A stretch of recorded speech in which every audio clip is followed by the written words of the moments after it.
What's up, everybody? Me and Greg and a couple other folks, but people are traveling and stuff, so me and Greg's going to hold it down one more week right here with our instant reaction review to House of Dragon, the next to last episode. And thought it was pretty damn interesting, and we're going to talk about it right after this.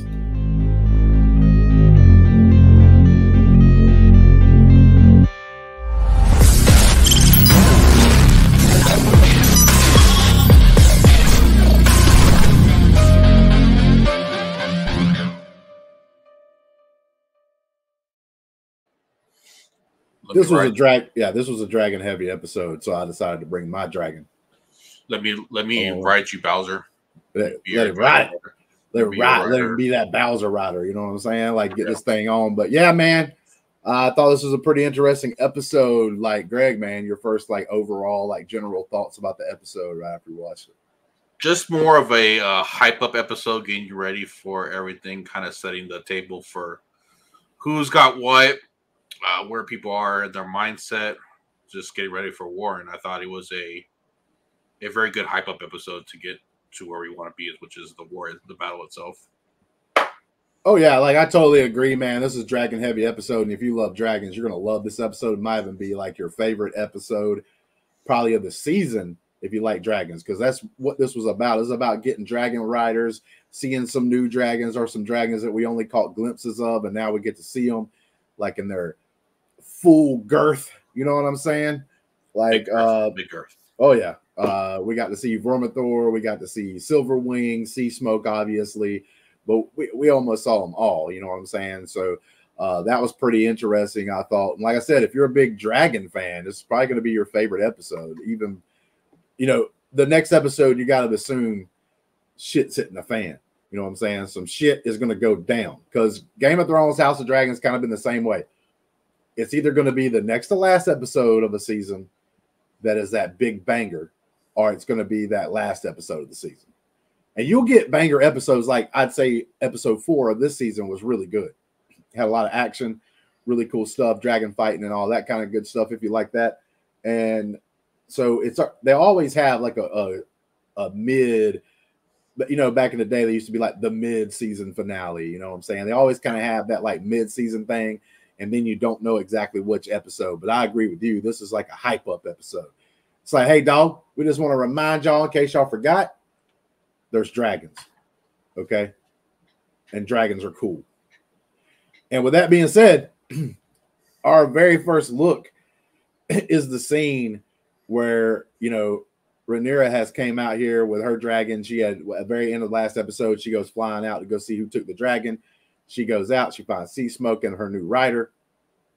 And yeah, pretty interesting scene right here. I thought it was pretty cool how she gets off her dragon, and he's off his dragon, and then they kind of looking and staring down each other and stuff like that. And she's not knowing exactly what's going on or what's going to happen. Yeah, man, what did you feel and think about this part of the episode right here? The very beginning opening shot of them panning in on this new dragon rider and Rhaenyra going to meet him. Yeah, it was fun to start off the episode right there to it felt like a WWE, promo, me and the Son of the Ring. You got two, tag team partners lining up. Little anticlimactic, so I think I already felt where Sea Smoke was going to go, but I was kind of interested to see what this guy wanted, because at the end of the day, he wanted his dad's approval and to be seen, as to be acknowledgement from his dad. So I was interested to see, in the Game of Thrones, you never know, right? He could be I just want my dad, I want to kill my dad. I want to be in charge of everything. I don't know what his demands would be. So it was pretty interesting that right away he just bit in the knee and said, I just want to, this is a great honor. I'm ready to go. Let's talk load. So yeah, he knows who his dad is, right? This has been hitting at it. And in this episode, at least twice, he pretty much tells both the kids, I'm your dad, without saying I'm your dad. So we all know they know who their dad is and all this stuff. They just don't want to say it out loud because it has implications if they do and all that. So I just found this part of it really interesting, but it does make sense, right? I mean, his dad is the hand of the queen right now. Yeah. And it just makes sense that he would want to be doing whatever he needs to do to get honor from his dad. And it makes sense. I know some people, like as far as lore and stuff, may have an issue with him getting sea smoke because technically the bond of a dragon, you're not supposed to lose that in some ways, like maybe if the other one person dies or whatever. But the other person did leave and they're gone in like a weird way. Nobody even knows where they're at. So like maybe that causes the bond to be lost. But it also is kind of cool. Like Sea Smoke's a dragon that wants a rider. You know what I'm saying? Like some of these dragons don't give a shit. Yeah, he searched out this guy and he was like, nah, you're not gonna like ordain a rider for me. Like I'm gonna, and we kind of see that throughout the episode. The dragons actually seeing who they want to be the rider, right? Oh yeah, exactly. Like it's not an arranged marriage anymore like the other previously. This actress that plays Rhaenyra is just, man, she's got the facial expression. They all kind of do. Yeah. Like I did think he looked a little weird in this part of this with Adam right here, because he did kind of almost have the smile on his face, which kind of makes sense. But then it's a very serious thing that they're going through. So I was kind of like, you know, why has this guy got a smirk? Because yeah, she's like hyped up, like anxiety. She's got like stress. Like, what side are you on? What do you want? Like, you know, are we gonna have to fight right here? Is this then? Like, what's going to go down? He's like, nah, I just like the dragon chose me, like almost like an innocent, like Arthur, you know, getting the you know, pulling the blade from the stone, just like an innocent kid. And then we go back to the Greens. We got Allison, you know, she's lost all of her power and everything. She comes out here and tells Home Dude the King's Guard, like, bro, I'm going out to the King's Wood. And he's like, let me go get some stuff. And she's like, nah, it's just going to be me and you. Yeah, I didn't really know what she was going to do. We see her again later in the episode. But, like, did you have any thoughts, like, of why she may be doing this and everything? Like, why she's just leaving? Like, you know, is it just because she's bummed out? She don't got no power no more. She's almost abandoning her post. You know what I'm saying? Like, to me, that's the difference between the Greens and the Blacks. Is like I've always said, the Blacks seem like a family. Even though Rhaenyra and her son later on in this episode have some strife with each other, you know, like they have a little bit of an argument, and like Jace isn't super happy. Like she goes up there with tears in her eyes, like talking to him. You know what I'm saying? Like Rhaenyra cares, whereas Allison's just been kind of like this weird, like, I know my two kids are, you know, assholes, except for her daughter. She's shown a little bit of love and stuff for her daughter, but not for the two boys, not for Aemon and Aegon. And it's like she needs to kind of really be there to try to back up her kids and be part of the family. And she just decides to go out to the Kingswood. So it's like, what is she doing that for? You know what I'm saying? Yeah, she's lost in the sauce right now. She's feeling unsupported. She's feeling powerless. She's feeling all kinds of things. So she's just like kind of freaking out right now and trying to, I don't know if she's contemplating suicide. I don't know if she's like what's going through her mind right now, but she's definitely lost. Yeah. Yeah, you definitely would be like, you're going out on your own. You might not be going out there. You might be going out there for bad things. But then we get to this scene right here where we find out that Aemon has taken some of those idiot King's Guard and he's making some changes. He's making them white cloaks go off and sending them to the wall, to the black. I thought that was actually kind of cool that we got to see like a little instant here of, you know, someone having to take the black. And this is before it was like as bad as it was in the original Game of Thrones. This is when it was still a little bit of honor left and going to the wall and all that good stuff. But pretty interesting thing here too. We have this guy over here, you know, talking to old Laris, old Footman, about old Feats over here, talking to him about like the dragons and like how he heard that Sea Smoke and what have you had gotten another rider. And Laris is like, ooh, cool tale. And he's like, well, I heard it from this person, they heard it from this person, they heard it from this person, they heard it from this person. So my thing is like, do you think Laris do you think that he told him like, you know, maybe this is something you don't tell because an advantage reason, or do you think he's saying that because he's like, bro, you know, you just told me that like 5 people down the line said this shit. Like, so who really knows? Or like, maybe it's not true. So he doesn't want to just go talking about it. So, I mean, do you feel like Laris is trying to just keep that for his own at like a strategic moment, that piece of information? Or do you think he's like, nah, dog, that sounds like some bullshit? Yeah, I think Laris is like, or Feats, so we call him in the streets. Yeah. He's confused at first. I think he's thinking back, like, these are like the scheming guys, so they got to like hold on information and use it when it's appropriate and kind of like use it to their advantage, right? And so this guy's offering them like pretty good information, and he's like, "What? You don't want anything? You don't want to do it for your own gain?" Like he's trying to understand like why are you giving me this information? What am I going to do with it? Like, is it bullshit? Are you trying to get me like clowned by the king? You know, what is the purpose of this information? So I think he's trying to shift to it, and he kind of like brushes off and says like, "Nah, you got that, dog. It's not. I don't trust it." But in the back of his mind, at the end, you can see him kind of thinking like, I don't know if he's thinking like, "Oh, okay, like if there is a writer for Sea Smoke, like how can I use this information for betterment myself?" Oh yeah, and I thought it was kind of cool too because I think those are like some Starks down there. You would assume because like, or at least they're on some people from the wall right here that's ready to accept these guys and stuff. So I thought that was actually kind of cool. I was kind of looking down there. They might not be Starks because technically they could all be from the north, but like we got some Northmen down here looking at it, and then this one guy, boy, he's about to throw up. He don't want to go to he ain't wanting to go. But yeah, I just thought this scene right here was really cool. Probably the best job that this gentleman right here has done in the show so far. Because like, he's looked pretty. Yeah, he's not really done a whole lot. He's probably like one of the weakest characters so far, like in this whole thing. To be perfectly honest with you, and then we got Rhaenyra. We got looks like looking out there at the dragon. We got the sister over there looking around. She's already got a dragon of her own, and home dude comes in and like they're talking about but then like Queen Rhaenyra's not gonna show up. She's got more important things to take care of, and then we see her talking to Melisandre, and I think like Jace is getting that jealousy.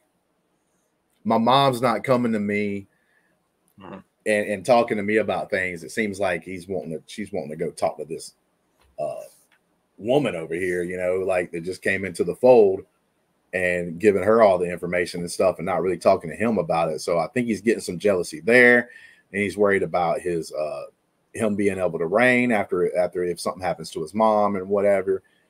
And this is where they're talking about finding routers for Vermithor and Silverwing.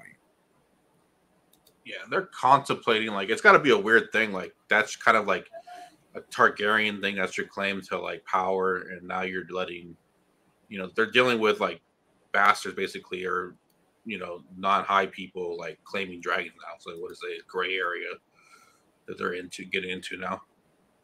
Pretty interesting line right here said by Rhaenyra. Let us raise an army of bastards. Yeah, because technically her son Jace is a bastard. Yeah, they just don't say it. But technically her son Jace is a bastard. This is where Corlys comes in and sees his son. We know that's his son. After he had claimed the dragon, and just kind of basically tells him, "I'm your father," without saying "I'm your father." He comes in and congratulates him, and you can see the respect in his face during this scene. Talking to his son. And I thought that was actually really cool. Quick question: do you think I feel like he has a better bond with Alan. Do you feel like he'll start to warm up with this guy, or is like, why does he like Alan? I think so, because now that he's Dragon Rider, he became important. But I think he has a better bond with the other son, the brother, just because they both have that love for ships. You know what I'm saying? Because he goes and talks to the brother, and he ain't acting like he wants to get on a dragon for shit. He's like, "I'm here for the ships, baby." You know what I'm saying? Yeah. I'm here for that salt life. You know what I'm saying? We come back to Daemon. Obviously, we already known the news. That was the house banners marching on to the castle of Harrenhal and everything else. And we got this young man right here stepping up into the duties, basically. Big Oscar. Oh, Big Oscar, baby. He's a Lord Master of the Riverlands, man. I actually, to be honest with you, thought this kid drop his nuts. He might not be a kid like in real life, because sometimes he could be like 20, 21. I don't know how old the actor actually is, but I thought that this actor, I liked him, man. I didn't care too much for him the first time we saw him, but in this, you got to see, he's got this hidden intelligence you don't expect to have for him. And he's also not like just this coward. Like he's stepping up and receiving the honor of being the Lord of the Riverlands and everything. And I just thought he did a damn good job throughout both scenes. Like he has like right here with Daemon by himself, and then they go directly outside to weirwood tree over here, which is kind of important because, you know, like in the original Game of Thrones, a lot of important things happen by the weirwood tree and all that, the old tree, you know what I'm saying? And they, you know, that has some significance because like Bran in the original Game of Thrones becomes the seer, and he can see things through the trees, like important events. Yeah, definitely. You thought, I mean, you were like interested to see what happened with like Oscar. I was gonna come out like was he gonna be the scared little boy that was like intimidated by Daemon that was just gonna go along with the flow, or was like we saw later, like was surprisingly he stepped up to the plate, got what he wanted, conducting himself beyond his years. So it was like really impressive to see, and the acting was real good. I really thought there was some good setup in this episode, in this one entire scene. You know, it goes straight from him and Daemon by themselves to come out to this crowd of people, the other lords of the Riverlands. And 100, I thought it was really good from start to finish. Like I said, I just think he did a great job. Like he comes in there and he talks to Daemon, and he's you have that mystery of like, what is he going to be like? He has a little bit, when he's with Daemon by himself, where he don't just crack under the pressure completely, but you don't know. And then he comes out here and you kind of understand his master plan. Like he already had this plan set up before he walked out there of what he was going to do. And it was both to manipulate not only his liege lords, but also Daemon at the same time. And he was able to accomplish both, which is pretty damn got fantastic. Respect from everybody, right? Yeah. Because like the liege lords' big problem was they didn't want to follow Daemon because of what Daemon was doing and what Daemon set up. And Daemon comes out and says that one thing about how the Riverlands follows the oaths and stuff, and that's a true thing. But like, I think this kid knew what he was going to do, already had it in his head, and like I said, he manipulated both the liege lords and Daemon, because they're like, oh, he's not being a coward. He's standing up to Daemon. And at the same time, making Daemon show kind of like a loyalty that he's ready to do what the liege lords may need to be done at certain points and stuff like that, that he's just not going to be a tyrant, that he's going to listen. And like when he comes up there and whispers to Daemon, do you want the army or not? You know what I'm saying? Yeah. Like he's basically whispering to Daemon, go along with this and you'll get what you want. Yeah. Great first day on the job. Great first day. But if you don't, there's going to be some issues. You know what I'm saying? Lord Oscar dropped, first day. Great first day. Like, I will tell you right now, if I ever was in one of these shows at Sword and Board, I do not want these helmets. Yeah, that's a little like, I got it too small for my head, dog. Nah, but it's also like, looks like, you're wearing penis helmets. It's like you're wearing a condom or something, bro. It's like, bro, no, we don't want to do that. But right here, Damon's like, mind your tongue, boy. Yeah. And then there's that moment, the liege lords are kind of like, oh, man, we got this wussy. We got this wussy for a leader. And that's what it looks like right there whenever, because Damon's kind of exerting his, like, power and stuff, you know what I'm saying? And that's whenever he walks up there and whispers to him, like, you want these swords or not? Yeah. And then when he walks away, he starts to say some stuff. And then Damon's kind of forced, because, like, his manipulation, he's kind of forced to, like, agree with whatever he kind of sets out. And I thought this is the scene that we probably were making the most noise about, besides maybe, like, the one dragon going off and killing everybody later. But like this particular scene, me and you were like, making some noise, like, oh damn, oh shit, what's he doing? Because like he makes home dude bends the knee, puts the sword down in front of him, and he's like proclaiming, "You're the liege lord, I'll follow you," and everything else. And home dude's like, "Oh, that's great, but you know what? You did some nasty shit. Like you did what you were supposed to. This house over here, the Brackens, was trying to go against the Riverlands and the oath that we had from the beginning to Viserys. So you technically did the right thing by apprehending them, but you didn't have to do it like you did it." Yeah. And he says, nah. Home dude tries to kind of blame it on Daemon, like I was just doing what my king was asking or whatever. And then home dude was like, nah, dog, you did this because you wanted to. You did this because you wanted to. Yeah.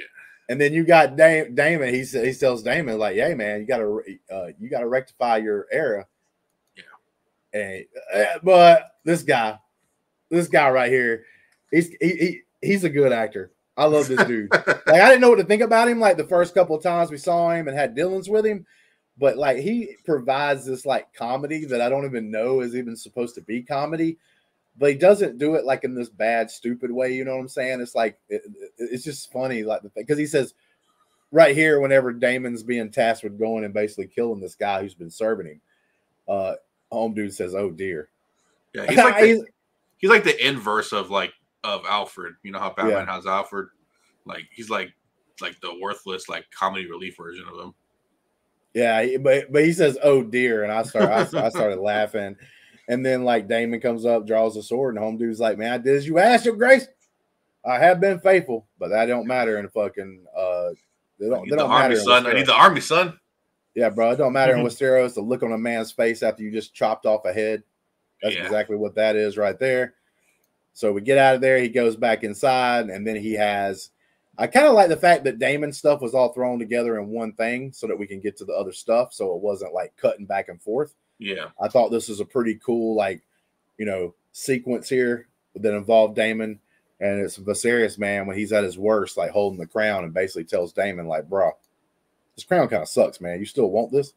Yeah. And like, what did you think overall about this scene? I really enjoyed it.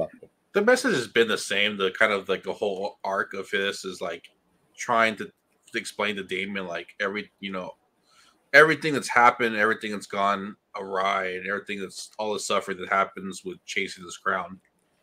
And I think hopefully we'll figure out at the end, does he finally get the message and kind of like back off and like away from the crown and kind of quench his thirst for thrusting for the crown, or is he gonna still, do his shenanigans and try still at the end of the day get the crown at the end? You know what I think would be really interesting, and that's the next episode. We have a moment with Damon, because I think this was a pretty powerful scene. Viserys was the best actor in the first season. Like he was just amazing. Anytime he's involved, thank God. And then we come to find out, if you watch like the behind the scenes of the episode, you find out that Viserys the actor actually wanted to be in the decrepit form in this scene. He wanted to be looking his worst. And that was actually his idea, which I thought was pretty cool, like for the actor to even think about stuff like that. Because it does, man. It shows him in this very vulnerable state. And he's like basically saying, like, I never wanted this, but I had to take it. It was thrust upon me. And it's like, you always wanted this, but look what it does. Look what this thing does to people. And I think it would be really cool if in the next episode, we have some scene where Damon, like a pivotal moment where he has to decide maybe to show up to a battle or something we're going to have in the next episode, or, finally get in touch with Rhaenyra and him actually call himself the king consort. Yeah, there's going to be something, I hope they do it correctly, where he's going to have to choose, like, maybe to save Rhaenyra, or kind of like where he has to make that choice. Do I, go after the crown, or do I, like become the servant, basically become, accepted of that I'm never going to be the king and do the right thing. So it's going to be a moment somewhere. I just think it'd be really cool if he voices, because we've had all these people around him calling him the king consort, and he kind of doesn't like it. Yeah. Be with that last part. He just wants to be called king. Yeah. I just think it'd be cool if he's the one that finally says it. Like there's a big moment. Yeah. Where there's a big moment where he needs to make some kind of action or whatever. And he like says something to the effect of like, I know what to do. Follow your king consort. And he says it. Mm-hmm. I think would show like him accepting the fact that like, nah, man, you know what? I don't want the king. I don't want the crown. I want to try to do Viserys right. I believe Viserys wanted Rhaenyra to be queen. And now I'm going to follow what my brother wanted. I'm going to respect his wishes. I just think that'd be really super cool. And it'll kind of tie in with the first season when, his brother's trying to ascend the throne and he drops the crown. And then like, it's him. Damon's the one that picks it up and puts it back on his head. Yeah. I just think that'd be like a really cool moment you could have. When we go back in here, we notice that this is Aegon, the king in King's Landing, the one that's been old crispy over here. He's not in his bed, man. So you're like, what is happening? Oh, he's therapy. Yep, he's going through King's Landing version of physical therapy, which they didn't make a good crutch. It broke and he fell, and then he cried like a little bitch. Okay. The feet came in.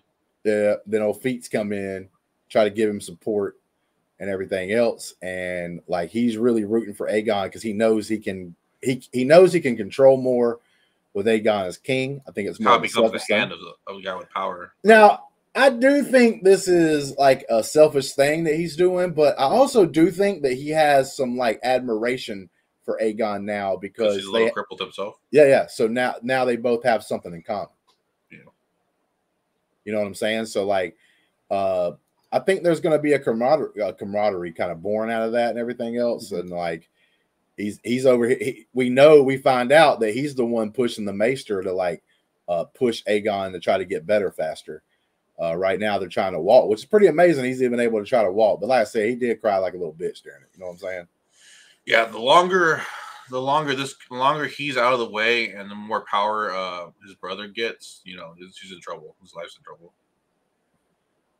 Yeah, I just kind of stopped here because this is a pretty cool little thing where Alan. We have Corlys and talks to Alan over here. You see he's in the different guard because he's the first mate. And we learned that Alan, he just wants to be the first mate, man. He wants to be on the ships. Like, he don't care about this dragon shit and everything else. Like, you can tell, like, he was really interested that his brother claimed the dragon and everything. Like, but it's another scene where Corlys is basically saying, I'm your father without saying it, because he says, I confess I knew little of your mother's heritage. You know what I'm saying? So, like, if he was, if this guy was just a random lowborn, Corlys wouldn't even have made that statement. You know what I'm saying? Yeah, Alan just wants to like do his job, be a soldier, and kind of just chill. Like, not like a soldier in his mindset. Like, he doesn't have any, you know, thoughts of, well, I want to be, you know, known as your son. All these things the other brother does. I don't want to be known as like some. He even turned down, like in the other episode, he turned down like a higher rank or a higher job. Right. He's just like, I just want to do what I'm, you know, who I am and what I'm fine. I'm comfortable in my skin. Yeah, and we go to the Eyrie, you know, the Eyrie sending off her and everything else somewhere else because they don't really care about him being there. Is this the worst like setup, like kind of side mission journey we're going on right now? I think so, and I think this is going to be the weakest thing with, say, like even people that know things that happen in the books, because I'm going to go ahead and tell you this thing right here. There's supposed to be a character called Nettles, which is a person that Sheep Stealer is the name of the dragon, obviously. Like they're hinting at that because like the sheep and stuff burnt here in that circle. But the name of that dragon is called Sheep Stealer, and there's a character like in the story that's named Nettles that is actually a person they don't even know or think that she even had Targaryen blood. But what Nettles, the character, was doing was like going out and feeding the dragon, like bringing it food all the time and stuff. And then gets closer and closer to the dragon and then is able to ride it. And I don't think a lot of people is going to like the fact, because I think what they're doing is they're taking this girl right here and turning her into basically Nettles. Oh, like, she doesn't play as big of a role in the books. This character doesn't. And, you know, sometimes they'll do that so they don't have to have so many characters and everything that's involved. And I think a lot of people are not going to like the fact that they're doing that. Because it's obviously they're setting up, but I do agree this is the weakest part of this season so far. Her part of the story is the weakest, and like I said, I don't think a lot of people's going to like it. Yeah, it's gonna be interesting where this goes if we get some kind of. I'm sure she claims a dragon before the season finale, but we'll see what that goes. Yeah, like I said, it's kind of the weakest thing. We got a little altercation here between Jason and his mom, and we talked about that a little bit ago. Just where he's like not happy with the fact that she's like letting Commonborn come in there and like get dragons because that lessens him. The one thing everybody knows, he's a bastard, right? It's just not allowed to be said, but everybody knows it. Like, and he's thinking to himself, well, if you let these other bastards get on dragons, what's so special about me? Why would they respect me if you were to die and I'm supposed to be your heir? Like, any of these dragons is going to have the same kind of claim as me because I'm a bastard too. Yeah, he's seen it. He's seen how his mom moves, you know, from, you know, different people to different people. He's starting to get like, and then now the dragon riders don't have to be pure blood. And he's like, it's all coming with his trauma of, you know, like, I'm a bastard, accepting that I'm a bastard, you know, and kind of being mad about, you know, maybe his heir, not becoming the, you know, king long term. Yeah, Rhaenyra here, she does have some emotion, and it makes sense because you got to think about it. Her whole thing is nobody's going to respect me as the heir. She had to fight through that her whole time coming up to this point. And her son's kind of bringing that up, saying like that's how he's feeling. She comes up to him with tears. That's what I'm saying. You can kind of feel the blacks a little bit better because they at least seem like a family. Yeah, they got problems like any other family, right? Like, but they're still family. And she cares. Like, she comes up to him with emotion and stuff, and she does feel where he's coming from, but she's got to win this war. Yeah. You know what I'm saying? Like, she's got to do what she's got to do. And he's just not very happy about it. I do think it's going to be pretty interesting in seeing where this family dynamic between the son and mom actually, you know, does go from here. Like, you know, do they kind of start being on the same page and everything else? I mean, you got to think about it. He's kind of the one that came up with the idea to see if other people could ride, but he wanted it to be highborn people. Yeah. He did not want the commoners to do it. You know, she took it to the next step. So he doesn't like that part of the idea. Even though this was his plan, he doesn't agree with that part of it. And also, he, like, much like Viserys did with Daemon, he said, don't go for it. Don't go for the crown no more. Don't go for the victory. Don't go for everything. And she, you know, you never got Daemon's response, but she emphatically said, you know, like, this is my path, basically. This is what, you know, this is what I'm on. This is what I'm about. This is what I'm going to chase. And then we have the scenes where we actually have a montage of them going around. That lady is going around delivering all these messages and stuff, basically trying to find these bastards out there, man or woman. It doesn't matter. If you got Targaryen blood, come on down, baby. You get a chance. And like this guy, character, like this is one thing I love about like the Game of Thrones and House of Dragon so far is like we got introduced to this character. It didn't seem like that big of a deal. And the other guy,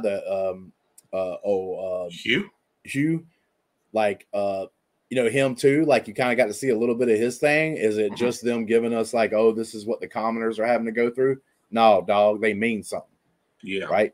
There's something that's gonna happen, and they're like talking to him. They're like, man, you got to go because he's been telling them these stories, and he's like, nah, dog, I'm hurting. Like, I really can't go do it. I don't even know if the story's 100% true or not. And they're like, you can't do that, man. These people are going to be disappointed. So he gets peer pressured into going. Yeah, like, he's been telling these bar tales, and like they put the story. I mean, the whole narrative is like we're the audience. Like, is he just like a big fib teller that's kind of like, you know, getting free drinks and telling people this stuff, or is he really like, is it really true? Yeah, and I do like the contrast because like, and they do talk about in the behind the scenes a little bit about how like these two guys end up getting dragons, but they got them differently. But I also like how their story leading up to it's different. You know, they're both not just these family guys that gets thrown into a thing. One guy goes to the bars, tells these great fairy tales and stuff and make people laugh, and he gets drinks for free all the time because people enjoy his company and stuff. And then we got this guy who's trying to be the family man. His daughter, we find out that his daughter did actually die and everything else. So he feels the guilt of not being able to save her. And he knows he probably couldn't save his wife if it came down to it because they just don't have anything if they get in the same situation. And he's like, nah, man, I got to go. And he tells a story about his mom being at the whorehouses, and he wasn't very proud of it and didn't really let his wife know too much about that. And he apologizes to her. And he's like, I got to go do something. And she's like, hey, I don't care about being a lady. You know what I'm saying? I don't care about, you know, having more things. I don't, because I don't want to be a widow. You know, she's really, she knows him getting on a dragon's not just this glorious thing. Like, he's possibly going to die because of it. Yeah, totally different. You know, elves getting, you know, led on by his homies. He was like almost getting held back from by his wife. So like just different angles of these bastards or what they want. Yeah. And then we come to Allison over here. We've been, wow, where the hell has she been? What's she been doing? She comes over here. She starts stripping, looking at the water. Yeah. And I'm like, for one, I thought this was going to be a naked scene. I thought we weren't going to be able to show this when we were talking, when we do the dive into the episode like we're doing right now. But not, she's in like white clothing, which means like innocence and stuff like that. We know her ass ain't innocent. She ain't pure. Yeah. You know what I'm saying? Shit, man. But then she's coming out here getting in the water, and like, did you think? Because I thought this would be a big change if they would have done it, but I still was like, hey, sometimes they make changes and sometimes it's for the better, so I'm not going to hate on it automatically. But I thought, did you think that she might be coming out here just to drown herself? Yeah, I thought that they had done a scene with her in the bathtub where she was kind of like laid down like that, and I thought that was the time where she was going to let herself drown and we are going to find her. And so it's kind of like this imagery they've been portraying with her. So I'm like, is she dying now? Is she going to kill herself? Like, what's going on?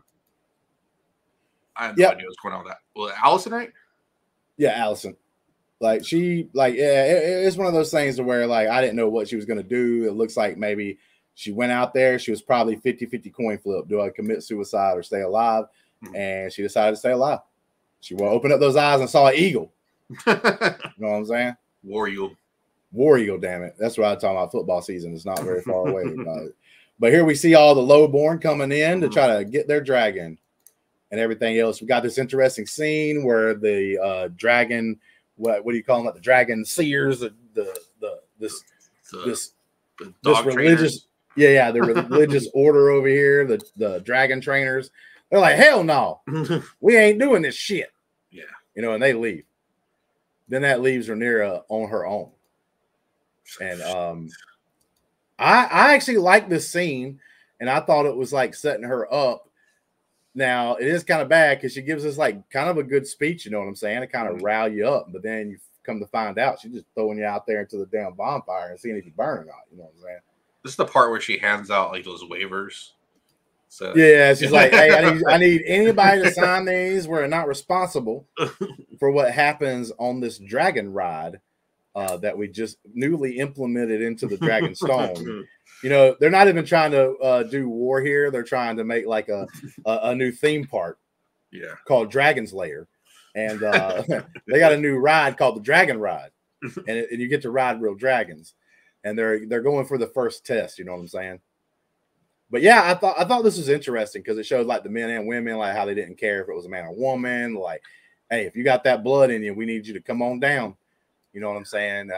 And like I said, she gives a pretty good speech. I actually thought this was pretty good, pretty damn good scene.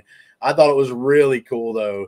The setup. She comes up here, all those people are there, and she's like standing on that thing. She tells Vermithor, "Come on down," and we see Big Daddy. Big Daddy comes on out of the.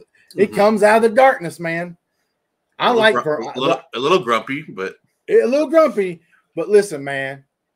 Two things on this guy. I like this dragon, and for two reasons alone. One reason, the horns is pretty cool. I like the horns he's got, right? The ones at the top of his head, like above his eye. I like that. You know what I'm saying? But also, I love the fact that when he's purring, I guess you would say. Kind of like a cat purr, but it's like a dragon purr. It sounds like he's starting up a fucking pod racer from episode 1 of the Phantom Menace. It's pod racing.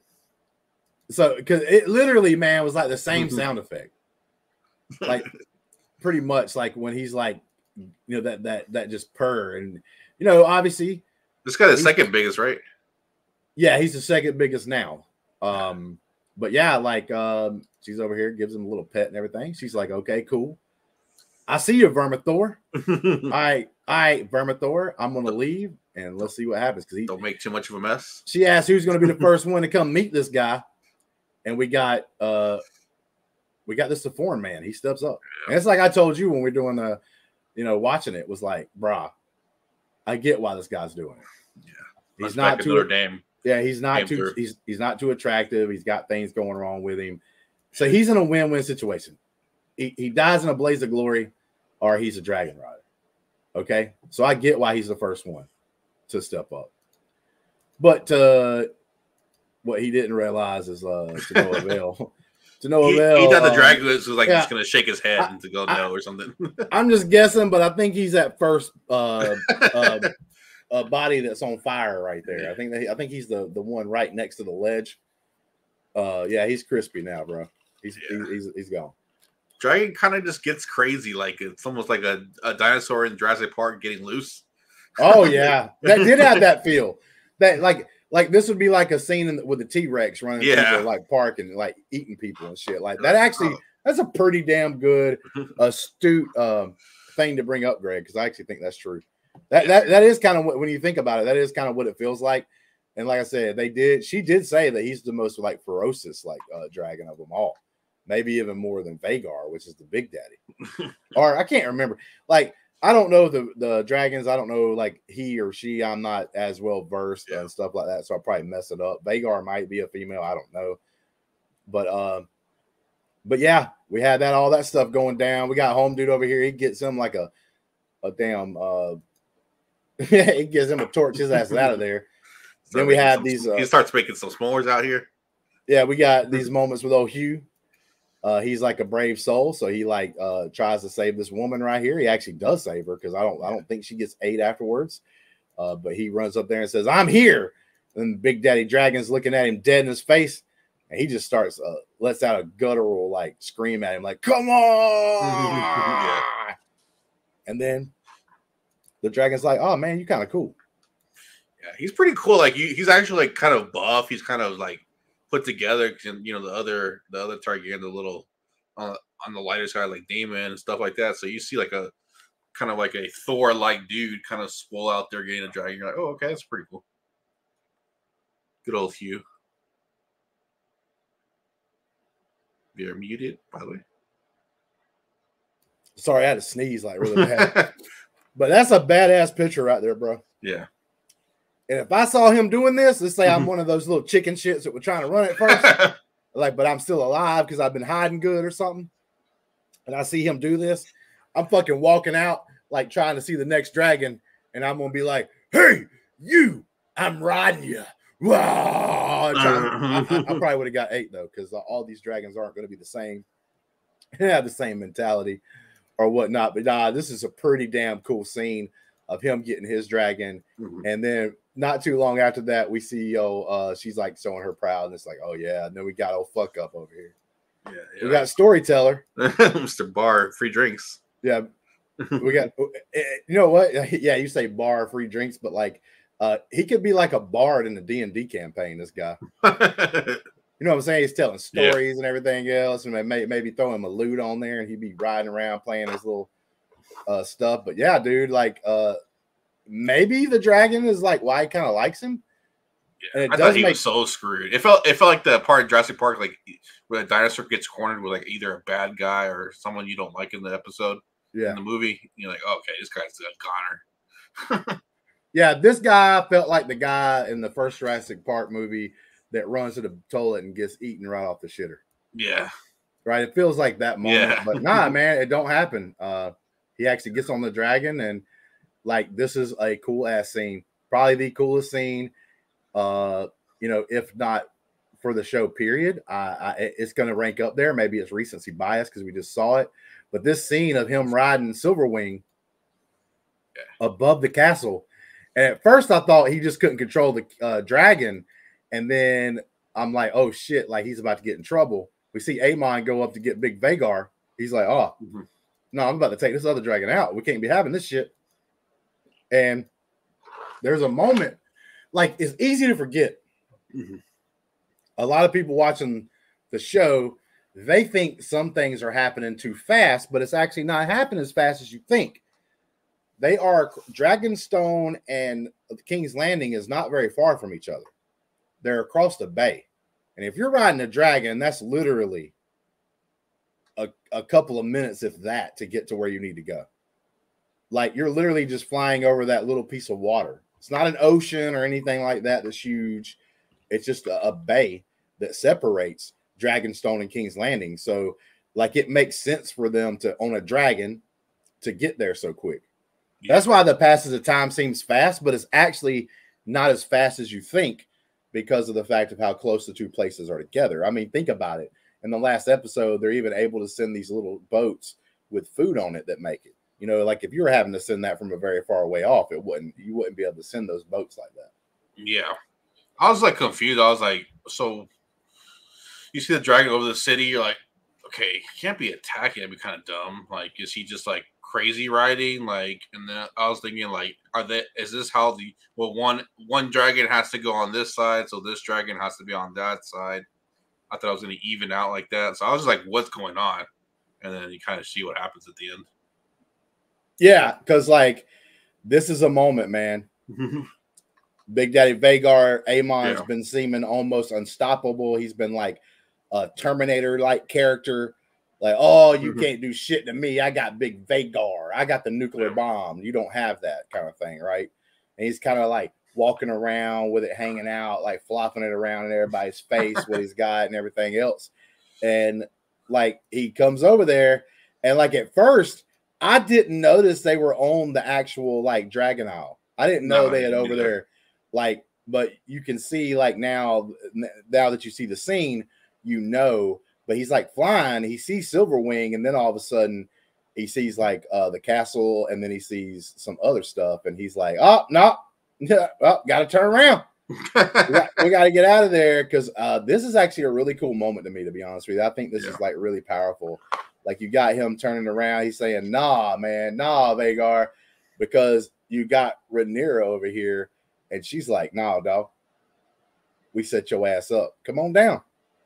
Yeah, like so to me, like you said, to me, this was like I didn't know if that guy just lost control because he just got you know, he just became a dragon rider or whatever, and then like Silverwing's just flying wherever, he doesn't even care, and everything else. But it looks like it may have been a setup for Rhaenyra to say, hey, come on down, come on over here, we want you to see what we got.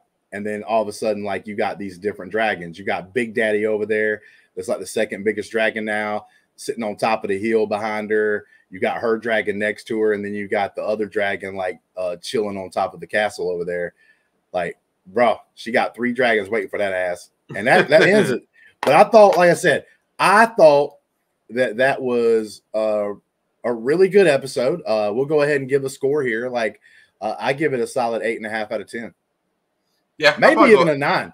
If next episode, because I agree with you, this is a hype episode. So if next episode lives up to the hype, this might become a 9, 9.5. Because I didn't really see any weaknesses in this episode. The weakest thing was the Aerie, but that stuff was only like 2 minutes of the episode, maybe 2.5. Like, not a lot of time in the episode spent at the Aerie, which I'm glad of, because it is the weakest part of the story. I agree with you. But the rest of this stuff, like, it's fine. And like, I know some people may have had some problems with last episode where Rhaenyra and homegirls like kissing and everything, looking like they're about to make sweet love, and then somebody walks in. They didn't really push that too hard, like in your face in this episode. They had a discussion, but they didn't just make an impromptu love scene, like a super hardcore one or anything here. So they didn't push it back in your face really hard. It was just something that was like, hey man, they kind of like each other. But no, really thought this episode was strong. Like I said, 8.5, but could easily become a 9, 9.5 when we see next week's episode. But what do you think overall? No, definitely good. Definitely good hype episode. At least 8.5 for sure. But you don't think, because you were really high on last week's episode, you don't think it's as good as last week's. You think last week's was even better. Whew. I have to go rewatch it again, see what it. Because you were super hyped right after we watched it. I was kind of in a coma of this series. I was not gonna lie, like this whole series, I've been kind of in a coma, just kind of riding the wave a little bit. That last episode before this one woke me up. This one's kind of elevated me to another level, so I think it's better. But it's definitely getting to that point where where I need to be for the final crescendo. Episode. Yeah, so definitely 8.5, 9. Definitely was a good episode. Question to you: they had mentioned that they were going to bring back Otto. No Otto this episode. Do we see Otto before the season finale? I think he'll be here. I think he'll be here because the season finale is actually next episode. Yeah. So I think he'll be part of the episode. We'll see something from him, because we did get some news from Old Town in this episode. It was a really small thing, but they were talking about the other brother and how his dragon's taking wings, so now his dragon can fly and everything else. So like, where's Christian Cole? No other brother. He got sent out there in the last episode, right? Yeah, he was going back to the Riverlands. Okay. But he's about to get a rude awakening because shit's done changed down there since the last time he was there. They took out Rook's rest. Like, so the Greens technically won the first battle and the only real battle that we've seen so far for this war. I think tides may change in this next episode. We'll find out, because I do think there's probably going to be some kind of impromptu battle or something that happens that's at least going to be part of the war. And but we'll see what's up, man. Yeah, really interesting. Like I said, you're gonna love this episode if you love dragons. If you love dragons, watch this episode. Probably some of the best stuff with dragons that necessarily doesn't do with like fighting or anything, but like just dragons and their lore and how the dragons act and being able to see them and everything else. It's a really good episode for that. And I thoroughly enjoyed it. I thought it was a real fun episode. Would you have liked gotten to the point where I guess we'll find out like what happens, but if Damon and I guess the sheep dragon were also on the island in the final shot? No, now you're talking about Sheep Stiller. Yeah. No, she hasn't found him yet. Yeah, but would you have liked it when they're all just like they're like the Avenger style? You're talking about all four of them. Yeah. Just happen to be right there. Yeah. It would have been kind of cool. But like we even get the hint next episode, because if you watch like the very end, you get to see like a sneak peek of the next episode.